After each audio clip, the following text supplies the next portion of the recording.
Emiliano Sánchez es doctor en Historia por la Facultad de Filosofía y Letras de la UBA,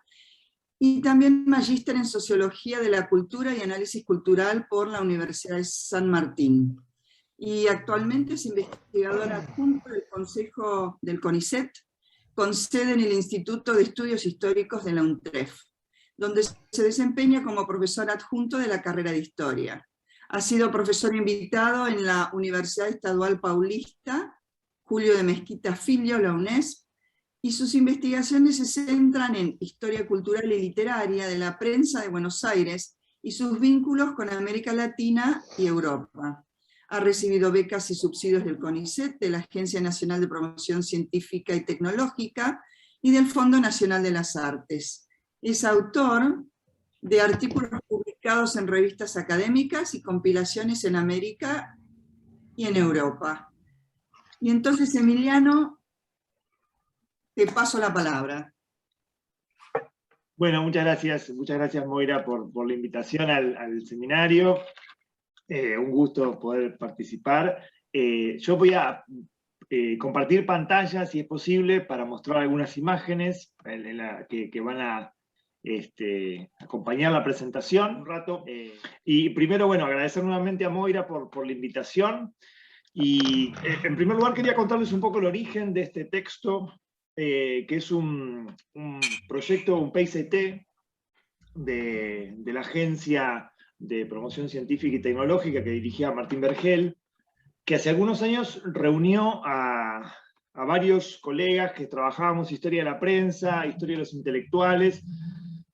sobre todo en el modo en cómo la prensa de Buenos Aires se vincula con acontecimientos internacionales, con eventos globales. Un poco el objetivo de ese proyecto era reconstruir cómo se configura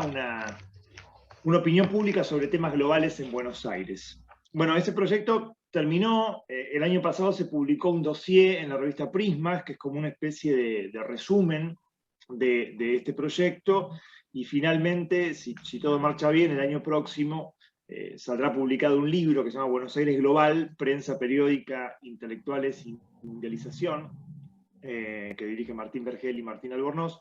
que va a salir publicado en la editorial Quilmes, colección que dirige Adrián Corelli, Las ciudades y las ideas. En ese marco, entonces yo trabajé con este caso, que es un caso que yo conocía por mi investigación sobre la guerra, porque la resolución del caso coincide con el inicio de la Primera Guerra Mundial, casi coincide. Pero en este caso hice una reconstrucción completa del caso que comienza en marzo, en un conjunto grande de periódicos, y es un poco lo que les quiero contar hoy.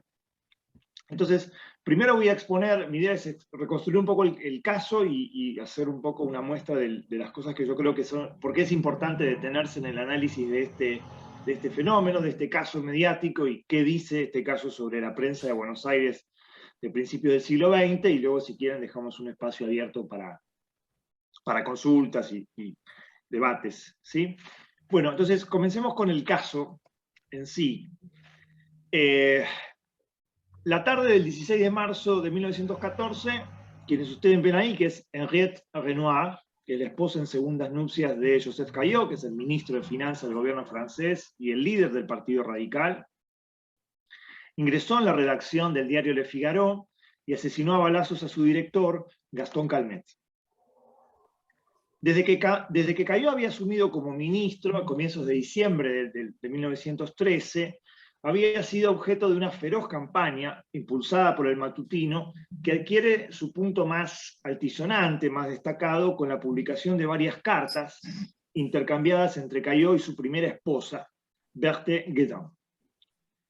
El 13 de marzo del 14, Le Figaro reprodujo en su portada una carta de puño y letra de Caillaux, en la que Caillaux brindaba detalles sobre su trabajo en la Cámara de Diputados en relación a un proyecto muy polémico, que es el impuesto a la renta en Francia. La publicación de esta carta en la portada del diario tenía como objetivo mostrar al ministro como un ejemplo de doble moral. No obstante, hay un pequeño detalle que llamó la atención y que motivó jocosos comentarios en la opinión pública francesa, y es el modo familiar y cariñoso con el cual Caillaux se dirigía a su primera esposa, que es como está firmado el texto, que es Tonjo, ¿no? Pocos días después, el 16 de marzo, el matutino anuncia que continuaría con la publicación de esta correspondencia privada, lo que provoca el temor y la ira de Madame Caillaux, una mujer en segundas nupcias. Henriette consulta directamente al ministro de Justicia sobre la posibilidad de iniciar algún tipo de acción legal que pudiera detener estos ataques de la prensa contra su marido, y ante la opinión del magistrado de que esa tendría escasas probabilidades de éxito en tribunales, la mujer decide hacer justicia por mano propia y vacía el cargador de una pistola Browning sobre la humanidad del periodista. Bueno, de esta forma se iniciaba el llamado Affaire Caillaux, también conocido como el crimen o el drama de Figaro. En las semanas posteriores a los entretelones y las consecuencias de esta noticia son seguidos y comentados con diversos grados de intensidad por todo el sistema de la prensa de Buenos Aires, ¿no? Que son los periódicos que yo utilizo, los grandes matutinos, La Nación y La Prensa, los vespertinos, El Diario y La Razón, la prensa de izquierdas, ¿no? La Protesta y La Vanguardia, la prensa católica, los semanarios ilustrados, y también por las publicaciones vinculadas a la colectividad francesa, en este caso el diario Le Courrier de la Plata. La magnitud de estas repercusiones de la Affaire Caillaux en Buenos Aires dejan en evidencia una aceitada mecánica en la cobertura de las noticias internacionales, que por entonces era ya muy habitual en la cultura mediática porteña, ¿no? En primer lugar, llegaban los cables de las agencias de noticias europeas. Esto es una suerte, un corolario de la virtual instantaneidad informativa que posibilitaba la inserción de la prensa de Buenos Aires en una red global de distribución de las noticias, como resultado de lo cual, a pocas horas de ocurrido el caso, el público porteño pudo interiorizarse de una infinidad de detalles que ocuparían un lugar muy importante en la sección de noticias internacionales de los grandes diarios, al menos hasta finales del 14. En los días posteriores, por ejemplo, esas abultadas secciones informaban sobre la caballerosidad de Gastón Calmet, que accede a atender a la dama a pesar de no contar con una cita previa, la dimisión de Caillaux como ministro al día siguiente, los intentos de suicidio de la acusada, el contenido de la carta dejada a su marido, en la cual afirmaba: cuando reciba usted esta carta yo ya habré hecho justicia, las atenciones especiales que la mujer recibe en la prisión de mujeres de San Lazar, etc. Ese notable cúmulo de información es la base sobre la cual mariscaleaban, por utilizar un término de la época de la jerga periodística, es decir, sobre la cual los periodistas locales intentaban esbozar los primeros comentarios y las primeras notas de opinión sobre el caso, y por último aparecían las decenas de artículos y de imágenes tomadas de la prensa europea que, junto con las crónicas de los corresponsales instalados en las ciudades de Europa, arribaban a Buenos Aires por barco con un promedio de 20 a 30 días de expedición. Pasado ese interés inicial en el caso, los ecos de la Affaire tienden a hacerse más espaciados durante el mes de mayo y junio, y sin embargo, a partir de julio, el 20 de julio de 1914, los ribetes melodramáticos del caso recobran toda su espectacularidad con el inicio del proceso contra Madame Caillaux por homicidio voluntario con premeditación en la Cour d'Assises de París. Tan solo 8 días después de comenzado el juicio, en coincidencia con el inicio de la guerra austro-serbia, el abogado Fernán Labori, que es un abogado célebre y archiconocido, que había participado de otros procesos judiciales resonantes, como la defensa del anarquista Auguste Bellam, que es el anarquista que pone la bomba en la Cámara de Diputados de Francia en 1893, y de Lucie Dreyfus, es decir, la esposa del célebre capitán acusado de espionaje, obtiene la absolución de la acusada bajo la figura de un crimen pasional, apelando al estereotipo de la mujer que actúa de manera irracional, presa de sus instintos, ¿no? De esta forma, entonces, finalizaba este drama de Le Figaro, que, como reconocía un anónimo comentarista de La Razón,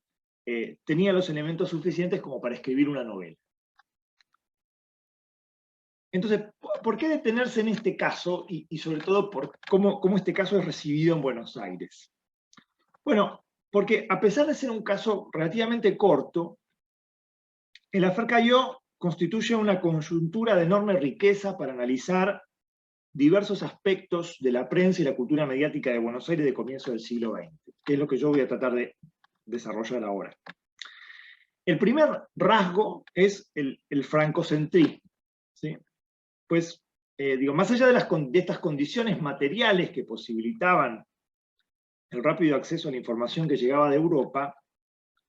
la vasta repercusión de este crimen a nivel local constituye una prueba de la francofilia que ostentaba buena parte del periodismo y del público de Buenos Aires, y también del lugar ocupado por la ciudad de París en el imaginario porteño. Como resultado de ese afrancesamiento,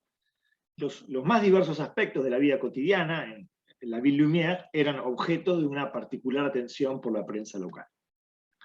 La manifestación más evidente, más explícita de este francocentrismo y del peso que el hexágono tiene en la geografía noticiosa de los diarios porteños, se advierte en primer lugar en la activa circulación de diferentes representaciones sobre Francia en los periódicos de Buenos Aires durante el affaire. Durante esos meses, la representación de Francia asociada a los ideales de la Ilustración, a los principios de la Revolución de 1789, fusionados desde mediados del siglo XIX con la idea de la latinidad como una ideología legitimadora de la expansión francesa, circula profusamente en la prensa local, como se puede ver, por ejemplo, en los artículos y en las crónicas dedicadas a los festejos del 14 de julio, del 14 en Buenos Aires, con lo cual Francia continuaba en esa clave, encarnando un paradigma estético, literario, identificaba una lengua, a un sistema de valores, y en cuyo centro estaba la ciudad de París, parada obligada en el gran tour de las élites porteñas por el viejo continente. Sin embargo, y esto es uno de los aspectos interesantes del caso, con la llegada al Río de la Plata de los primeros ecos de la Affaire Caillaux, esa imagen tradicional de la Francia republicana, que se tornará predominante una vez que estalle la Primera Guerra Mundial, en ese clima de fervor patriótico que acompaña el estallido de la guerra, convive con otras representaciones vinculadas, aunque no de un modo excluyente, a una mirada mucho más conservadora, crítica de la Tercera República y de sus élites dirigentes. En este sentido, a raíz de la absolución de la acusada, El Diario, que es un vespertino muy afrancesado, dirigido por Laínez, publicó un extenso comentario que denunciaba con vehemencia la corrupción de la política francesa, ¿no? Ahí está la cita, dice: divorcios, amantes, chantage, delaciones, un desfile siniestro de todas las pobrezas del corazón, un conjunto en el cual, sobre los cráneos alucinados de los políticos, bailan un cancán desenfrenado los zapatos de las cocotas. Fin de la cita, ¿no? Entonces, retomando el tópico finisecular de la decadencia, el vespertino situaba a la Affaire Caillaux como un acontecimiento ejemplificador de la degradación de Francia y de su clase política, que dejaba al descubierto, cito nuevamente, la miseria moral de nuestra época y la espantosa desorientación en la que vivimos. Esa imagen de una Francia extraviada como consecuencia de los males de la modernidad va a ser reiterada con muchísima mayor virulencia en las páginas del diario católico El Pueblo, en un durísimo editorial que retomaba la idea de las dos Francias, representada de manera simbólica en dos ciudades, Lourdes y París. Es una cita extensa que les comparto acá, pero que vale la pena detenerse en ella. Dice: ahí están de frente, en dos campos bien delimitados, las dos Francias de la hora actual. Ahí está la Francia de Jesucristo en Lourdes y la Francia atea de la corte de Asís. En Lourdes está la Francia de San Dionisio y de sus compañeros mártires, la de San Martín y San Hilario, la Francia de Martel, de Carlomagno, de San Luis, de San Vicente de Paul y de San Juan Lasalle. En el otro campo aparece la Francia del terror y de la guillotina, de la masonería insidiosa y siniestra, de la comuna incendiaria, de Venus endiosada, del divorcio rayano en el amor libre y la persecución y la intolerancia sectaria. En una palabra, en la corte de Assise está la mujer atea y divorciada que asesina, y defendiéndola aparecen los políticos que desgraciadamente tienen en sus manos las riendas del gobierno. En París, en el tribunal que juzga a la mujer divorciada asesina de Calmet, está esa parte de Francia intronizada en el poder que aborrece a sus hermanos los franceses católicos.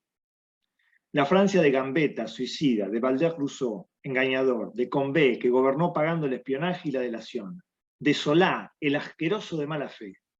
Esa parte de Francia que Maurice Barrès pintó con pluma magistral en los artículos titulados Dans la cloaca, ¿no? En la cloaca. Y ahí hay que hacer un pequeño comentario. El texto de Barrès, al cual remite el diario El Pueblo,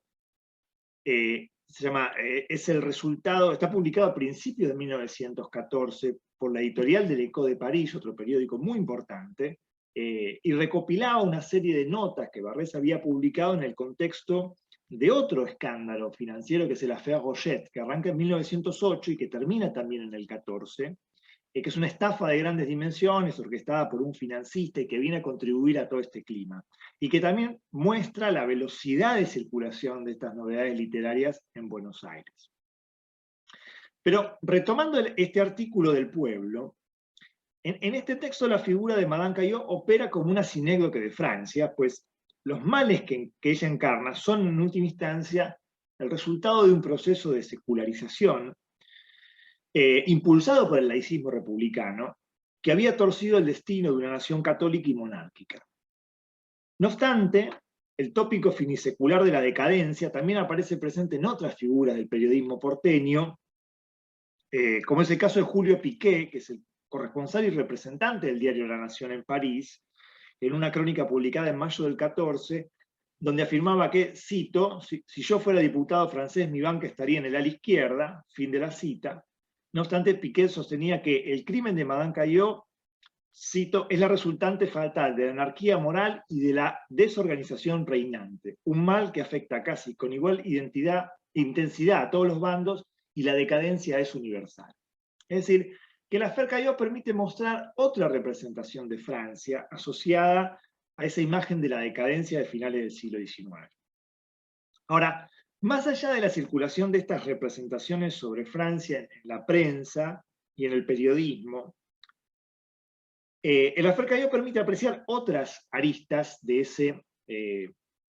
francocentrismo porteño, ¿no? En primer lugar, bueno, algo que ya señalé, que es el peso de Francia en la geografía noticiosa de los grandes diarios y de los semanarios ilustrados de Buenos Aires, evidente no solo en el lugar que el hexágono ocupa en las noticias internacionales, sino también en la elección de París como un lugar predilecto para la instalación de los corresponsales más destacados, ¿no? Aquí hice una brevísima lista, solo de los grandes matutinos. Al comienzo del 14 la prensa tiene como corresponsales en París a Marcel Prévost, Paul Bourgeat, los hermanos Magritte, y Alejandro Sux, y luego de la guerra se incorporan en París Ramón Pérez de Ayala y Azorín. La Nación todavía tiene un contingente más nutrido, Gómez Carrillo, Eugène Latier, bueno, García Calderón, Julio Piqué, la marquesa de Cespón, Remy de Beaumont, Lugones, hasta que vuelve de Francia en julio del 14, Darío, Soysa Reilly, etc. Y en segundo lugar, la pervivencia, lo que permite mostrar el Affaire Caillot, es otra arista de ese afrancesamiento, es la pervivencia en un amplio sector de la prensa, y en especial en estos grandes matutinos, de un modelo periodístico, de una forma de pensar el periódico que es lo que los franceses llaman el quotidien d'information. En este sentido, Le Figaro, que es el escenario de este drama, es un exponente de ese modelo de periódico, muy respetado por sus pares porteños, por la excelencia en la confección del diario, por el plantel de colaboradores y periodistas, entre los cuales incluso había un periodista uruguayo, que es Eugenio Garzón, que es el responsable de una sección fija dedicada a América Latina. La influencia entonces de ese matutino francés puede verse desde semejanzas formales y de diseño que comparten los grandes diarios de Buenos Aires, pero también los elogiosos comentarios hacia este diario que surgen en las notas. Y ese modelo periodístico se asocia también a un determinado perfil de director de diario que vinculaba los vínculos entre el universo cultural y literario parisino, sin perder de vista la administración profesional y las facetas comerciales y empresariales de un matutino de esta envergadura, ¿no? En este sentido, basta recordar dos datos. Uno, que Marcel Proust le dedica en 1913 a Calmet uno de los tomos, ¿no?, de Côté de Jejuan, a Calmet, ¿no?, como testimonio de su profundo y afectuoso reconocimiento. Y el otro dato es que al momento de ingresar en la redacción, el día en que Henriette Caillaux vacía el cargador de la Brouwer sobre Calmet, Calmet venía acompañado de un periodista y de un novelista muy famoso, incluso muy conocido en Argentina, miembro de la Academia, que es Paul Bourget. De manera que Calmet, que dirige este diario de 1902, encarna ese perfil bifronte que, como afirmaba La Nación en una de sus notas, había transformado a Le Figaro en uno de los diarios informativos más importantes del mundo. De hecho, a pesar de que la campaña impulsada por el director del matutino fuera considerada perjudicial para los intereses del propio diario, el grueso de la prensa tendió a ver con muy buenos ojos a la figura de Calmet, ¿no?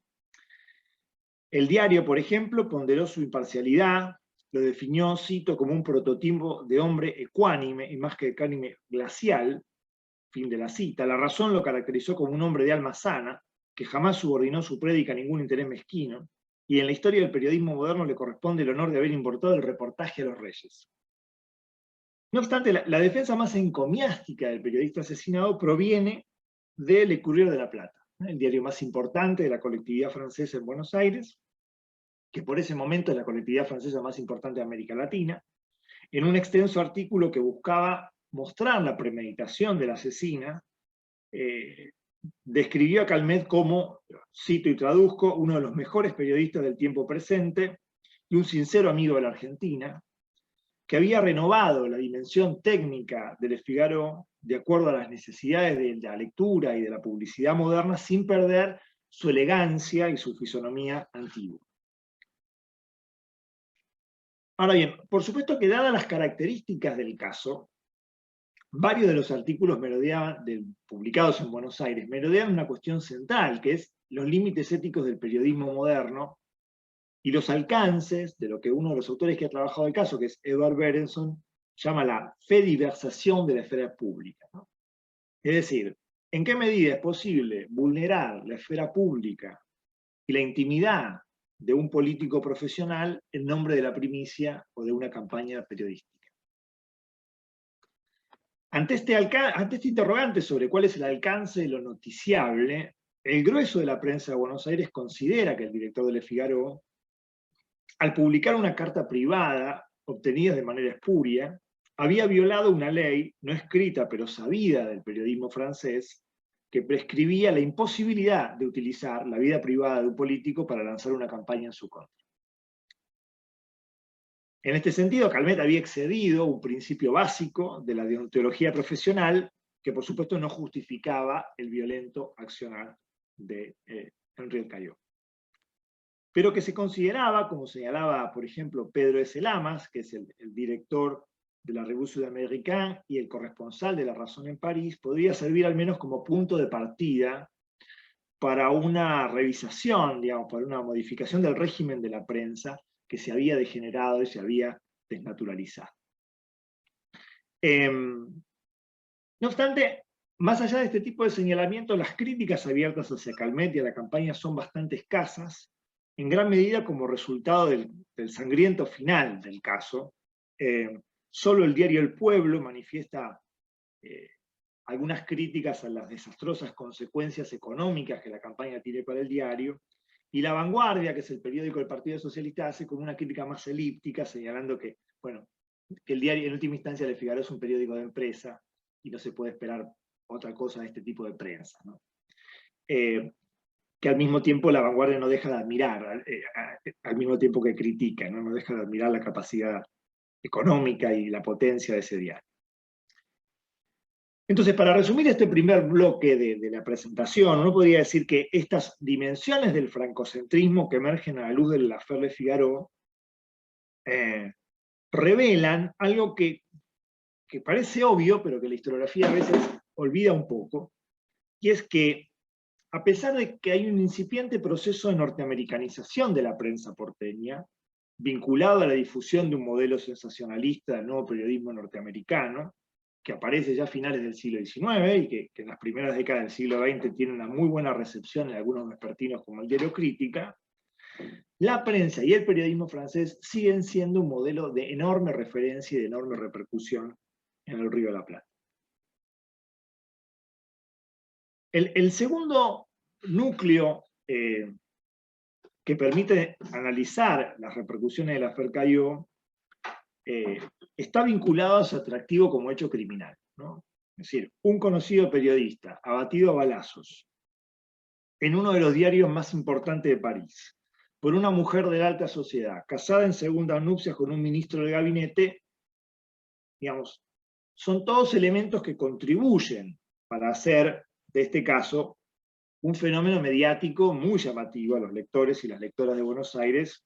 habituados desde finales del siglo XIX a consumir la crónica del crimen y las secciones policiales estables, que, de manera similar a lo que ocurre en Francia, nacen en Buenos Aires al calor de la expansión del delito urbano y también de la modernización de la prensa de finales del siglo XIX. Esa ampliación de la oferta periodística, o sea, de incorporar al crimen, el relato del crimen en la prensa cotidiana, está en cierta forma vinculada también al francocentrismo al cual me acabo de referir, porque desde finales del siglo XIX, Francia había suministrado una copiosa lista de casos célebres que permitían al público de Buenos Aires participar a la distancia, es decir, ser audiencia a la distancia de una serie de un mercado global de noticias sensacionalistas. No es casual en este sentido, entonces, que muchos de los textos que se escriben al calor del crimen de Le Figaro intenten comprender este caso a la luz de otros de las crisis que condicionaron a la Tercera República, como el escándalo de Panamá, que es otro escándalo financiero, bueno, el L'Affaire Dreyfus mucho más conocido. Y en este sentido, como ha señalado Lila Caimari, la espectacularidad del caso se debe también a las características que tiene la trepidante justicia criminal francesa. Porque es una justicia oral y es una justicia por jurado, y que en su funcionamiento abastecía a los periódicos de una serie de recursos narrativos, muchos más atractivos que el burocrático sistema judicial argentino, que es eminentemente escrito. Entonces, en ese sentido, la baja noticiabilidad del expediente judicial que rige la práctica local contrasta con esa dimensión casi de espectáculo teatral que tiene la Cour d'Assises, ¿no? Que es donde efectivamente se desarrolla el caso y que es muy ampliamente explotado por los cronistas judiciales y los dibujantes de la prensa parisina al calor de la L'Affaire. Entonces, y en el L'Affaire Caillaux, esa trascendencia del momento del juicio oral se acrecienta además, pues es ahí donde se traslada la intriga y el suspenso folletinesco, que son dos elementos centrales del género policial en la prensa, que por lo general se utilizan para hacer partícipes al público de la campaña, digamos, de la pesquisa judicial y policial, porque la identidad del autor y la identidad de la víctima son conocidas desde un primer momento. Entonces, ese componente de enigma desaparece, por lo menos en el inicio del caso, ¿no? Y lo que puede ocurrir de manera novedosa se traslada al juicio oral. Entonces, todos estos elementos explican que al mismo tiempo los ecos del crimen de Le Figaro se inscriban en una secuencia narrativa que reitera una serie de tópicos discursivos asociados al género policial y a la crónica tribunalicia. Y sobre eso se agrega otro aspecto, que es la mezcla de incredulidad y fascinación que desde finales del siglo XIX provocaban los casos protagonizados por mujeres, les femmes criminelles, ¿no? Las mujeres criminales abordadas desde un prisma cientificista, de la medicina legal, de la criminología, y que al mismo tiempo son casos que ponen en circulación diferentes concepciones sobre el honor, sobre el rol de la mujer en la sociedad contemporánea, etc. Hay una frase que condensa este aspecto, que es esta, ¿no? Laissez-moi, je suis une dame, ¿no? Déjeme, soy una dama, que es la frase atribuida a Henriette Caillaux por los empleados de Le Figaro, que se abalanzan sobre ella cuando escuchan las detonaciones de los disparos en la oficina del director. Y que remite inevitablemente a estas concepciones del honor, del rol de la mujer y de la criminalidad femenina. Este aspecto es uno de los más transitados por las crónicas y las notas que cubren el caso en Buenos Aires,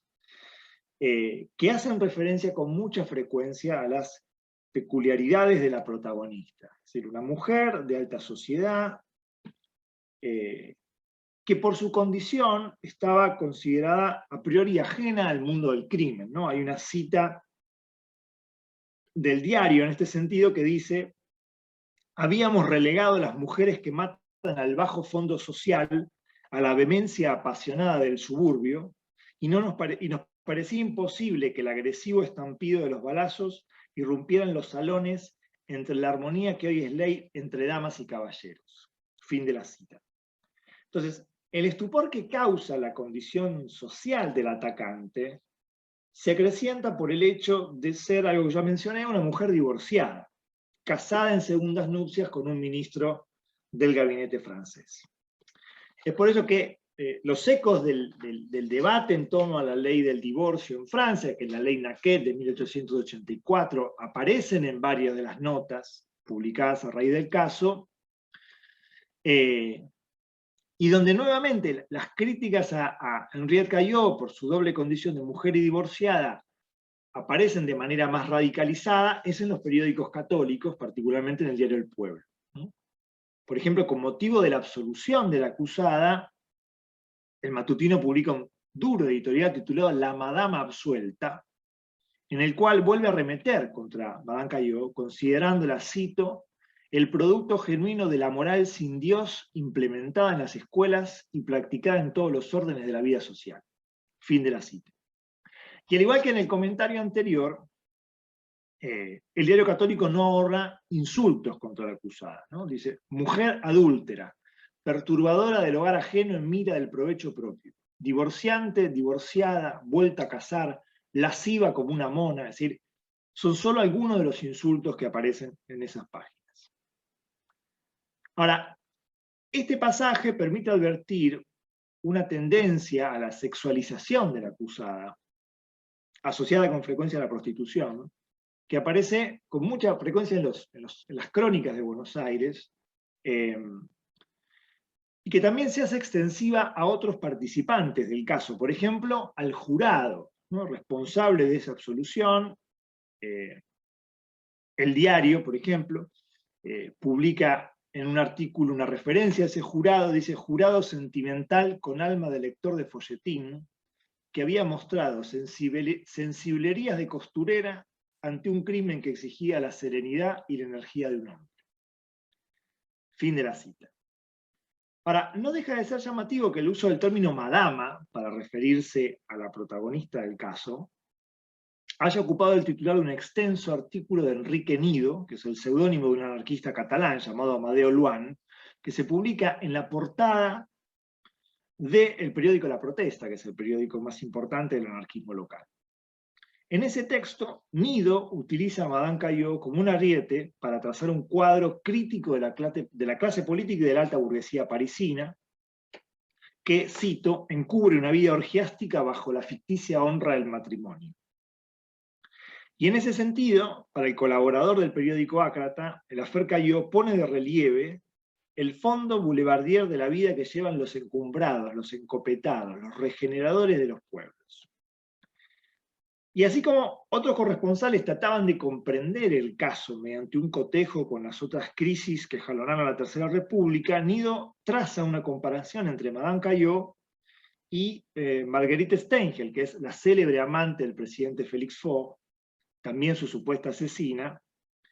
Dice: quien al caer en desgracia, cito, debió convertir los salones de su mansión en la antesala de un prostíbulo y ofrecer sus nalgas aristocráticas a cuanto embajador balcánico y rastacuero americano frecuentara su casa. Fin de la cita. Entonces, estos comentarios sobre la condición social y sexual de la agresora de Calmet se complementan, como ya señalé, con diversas alusiones a su temperamento, y que en términos generales son alusiones al temperamento femenino, que, apelando a diversos conceptos cientificistas, trataban de comprender este accionario irracional de Henriette Caillaux, que son una serie de tópicos muy frecuentes en los crímenes pasionales protagonizados por mujeres de finales del siglo XIX. Y por último, y para cerrar este segundo bloque, cabría señalar la fascinación casi fetichista que provoca en la prensa de Buenos Aires la imagen de una mujer de alta sociedad empuñando una pistola Browning, que aparece con mucha frecuencia en las notas y en las crónicas sobre la affaire, y que se solapa con una mirada muy sombría sobre la vida cotidiana en la ciudad de París, ¿no? Así lo resumía Georges Clarence, que es uno de los corresponsales de la prensa en la ciudad, en la capital francesa, lo que él denominaba el reinado de la Browning.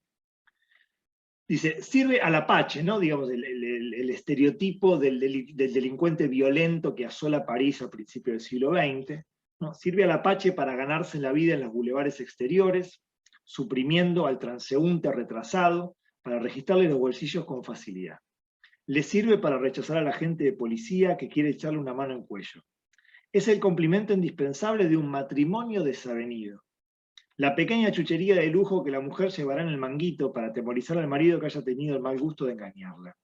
Será la respuesta de la mujer de un ministro en un artículo del diario: es hoy el soberano dueño de nuestros destinos, ¿no? Se refiere al revólver. De esta manera, los fogonazos del revólver de Madame Caillaux funcionan como el fulminante del magnesio, ¿no? De los reportes fotográficos que terminan de brindar al público de Buenos Aires una imagen sórdida sobre los peligros de la vida cotidiana en la capital francesa y muy alejada de las construcciones idílicas de la noción de Belle Époque. Bueno, y para cerrar, el tercer y último aspecto que permite comprender las repercusiones de la affaire Caillaux es su rápida desaparición como fenómeno noticioso, al coincidir su resolución judicial con el estallido de la guerra austro-serbia a finales de julio de 1914,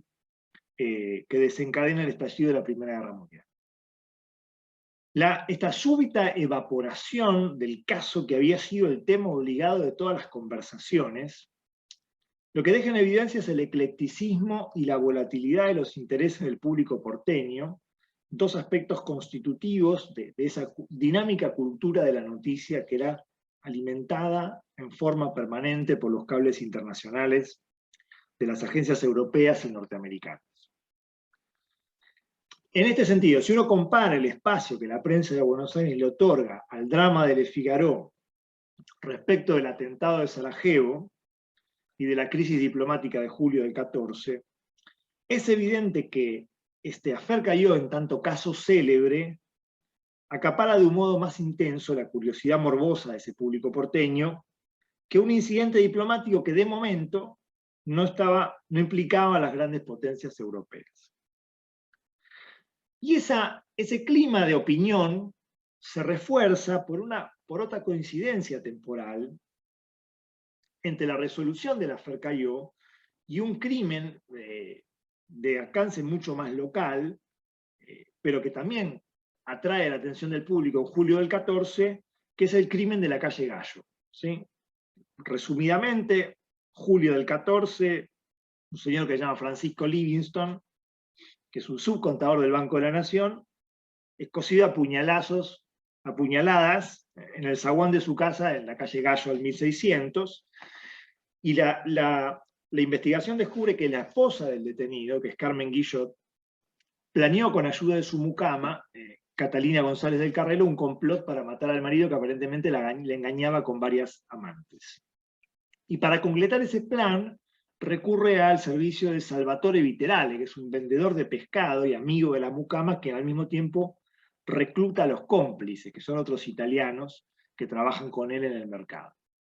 Es un caso importantísimo. Carmen Guillot es condenada a reclusión por tiempo indeterminado, y Lauro y Salvato, que son dos de los que participan, son las últimas